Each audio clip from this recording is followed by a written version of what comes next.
Today, I'm going to show you how a couple clients of mine saved over $1 million on taxes by doing strategic Roth conversions. I'm going to outline the right way to do this. I'm going to outline the wrong way to do this. And I'm going to show you some pitfalls to make sure that you don't get caught up and step on landmines that can literally blow this thing up. But first, I'm Brad Lineberger, certified financial planner and founder of Seaside Wealth Management, helping you to get more out of life with your money. I have a couple, we'll call them Mike and Kathy.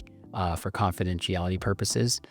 Mike wanted to retire in his early 60s, and that's been the plan for a long time. They were in a good situation to begin with. They'd done a good job of saving money. He had an IRA, he had a little bit in a Roth IRA, a little bit in cash. They did everything that they were supposed to do. They had saved, they'd worked, raised a family. If they executed to the plan, they weren't extravagant spenders. They did like to travel. They loved to, go check out new places. But if they executed to the plan, they were on track to have a good chunk of money left at the end of life. And so I'm in the business of helping people go from good to great. And I'm going to show you how we did that. So take a look at what Mike and Kathy did. And to set this up, I always talk about the good, the bad, and the ugly. And it's right here. The good was at the end of life. And in this plan, we were projecting about age 95. We were projecting that they're going to have almost $5.7 million left at the end of life. So that's fantastic. But the bad is that their projected lifetime tax bill was going to be over $1.8 million. And the ugly is this trajectory right here. And you can see each one of these years, this is the projected tax bill every year. And you can see the upward trend here. And what's really driving this is the required minimum distributions that are going to kick on at age 75. And you can see once they kick on, boy, that tax bill continues to get bigger and bigger. A couple nuances here. In our planning assumptions, we've actually assumed some fairly low growth rates just to be safe. We'd rather under project and over deliver on returns.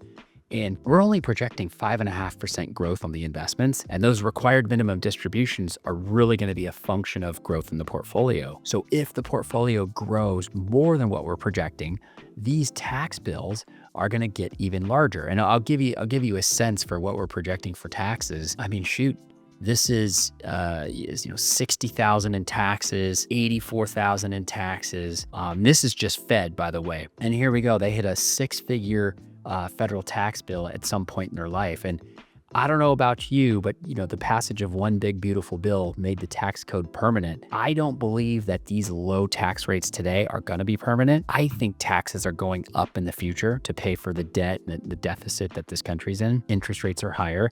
So in my opinion, I think this total lifetime projected tax bill is actually going to be quite higher if they don't do anything about it. And so with that, I want to show you all this white space right here. And we call these the gap years. And these are the years between when they retire. So Mike retired at 62, Kathy was retired at 60. This is the years before the required minimum distributions kick in. And you can see that they're in a really low tax bracket. I'll show you right here, 10% bracket for many, many years. And the way the tax brackets work, the dollars that are realized in that 10% bracket, you only have to pay 10% taxes on it. And so when we see people in the 10 or the 12% bracket, we get really excited. And so with Mike and Kathy, we took advantage of these years to do some Roth conversions. And I'm going to show you, they wanted to convert all the way up to the top of the 22% bracket.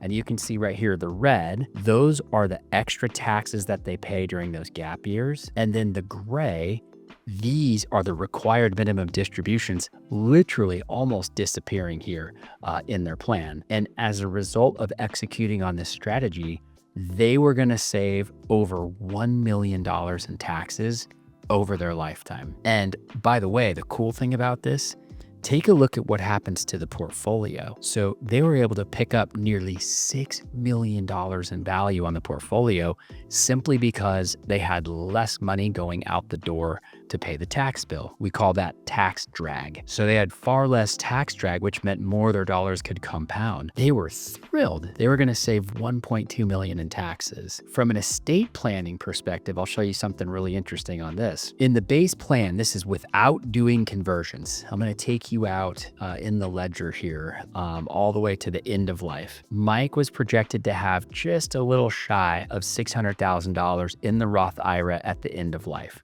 So not bad. bad. And he's got 2 kids. And so they were going to inherit the Roth, and then they could let that grow for another 10 years tax-free.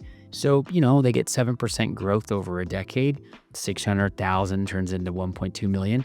Not bad. I mean, that's great for the kids. But watch what happens when we look at doing the Roth conversion strategy at the 22% bracket. Watch what happens. This is Mike's Roth at the end of life. Holy cow, $10.7 million left. It's over a $10 million pickup. You think his girls were happy about that? They were thrilled. Not only do Mike and Kathy save a bunch of money during their lifetime, but now they set their kids up for success. They really, really bless the kids here. So now if you're out there today and you're thinking, well, yeah, I don't know that I want to convert as aggressively as Mike and Kathy. Maybe I don't want to go to the top of the 22% bracket. Maybe you just want to go to the top of the 12% bracket, which is not bad. So I'm going to show you that too. So if Mike and Kathy were to convert up to the top of the 12% bracket, you can see that the red, or the taxes paid, not quite as much, so they don't pay as many taxes in those gap years. And the gray, or the reduced required taxes based on required minimum distributions, not as much. But bottom line, they're now saving over $800,000 in taxes. So still a very, very effective strategy. And the total portfolio pickup is close to 3.9 million. So if you're sitting there today and you're thinking, I don't know if I want to convert as aggressively as the top of the 22% bracket, I get it. My opinion is, if you ever find yourself in the 12% bracket, those years, absolute no-brainers. I think you should convert. The only exceptions to that rule would be if you need to realize some long-term capital gains and you want to pay 0 taxes on those long-term cap gains. We call that tax gain harvesting. If you're thinking about tax gain harvesting, the Roth conversion strategy could conflict with that. But other than that, if you're in the 12% bracket, you should be really looking opportunistically at things you can do, in particular the Roth conversion. What we're looking at here, this is their tax plan. Mike and Kathy, that first year of retirement, they found themselves in the 10% bracket. And we see that the top of the 12% bracket is all the way up to $96,950. They had some interest and they had some dividends, but they were going to be, they had what would appear to be, $96,000 that they could do a conversion. So we came over here and we said, well, all right, what if we did a conversion at $96,000? And then I'm demonstrating this so that when you do it, this will be helpful to you. Let me run the tax report on this. And what you see is that they did a $96,000 conversion. It brought their total income up to $109,559, but they took the standard deduction, which for them was $31,500, and it drove their taxable income down to $77,090. Well, let's go back down to the tax code, the tax brackets, and you can see this right here. Their taxable income of $70,605 left them with some room to run in that 12% bracket, $26,345 to be exact. So we went back to the drawing board and we said, great, let's add another $26,000 to that conversion. Let's convert $122,000 and see if we can keep them in the 12% bracket. So take a peek at this. Here they are with total income of $135,559. They took the standard deduction again, taxable income down to $103.90. Yes, there they are in the 12% bracket. And let's just go triple check. There we go. Look at that. We took them right to the top of the 12% bracket. And for you guys, don't worry. If you go over from the 12% to the 22, that's the next one up. A few dollars over is not going to kill you because it's just those dollars that go over that get taxed at 22%. That is the highest jump on the tax brackets, by the way. When you're going from 12 to 22, that's the biggest jump in the tax code.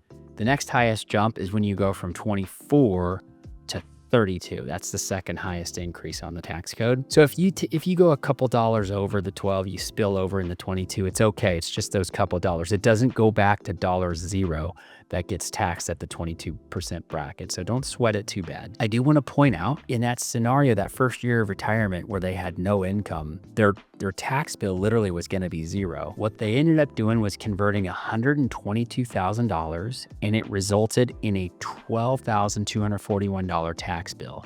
Now, they've been planning for this for years. And for you out there, if this is interesting to you, here's some tidbits and some nuggets that you're going to want to think about. Start building either your cash reserves prior to retirement or your taxable investment account. So think of an individual account or a joint account, trust account at your custodian. But those monies, the taxable account or the cash account, that's what you're going to live on in those first few years of retirement while you're doing the conversions. And so in this case, when we take a look at the $12,241 tax bill on the conversion and divide that by total income, they had an average tax rate of 9%. Now, keep in mind, this is Fed only, but an average rate of 9%.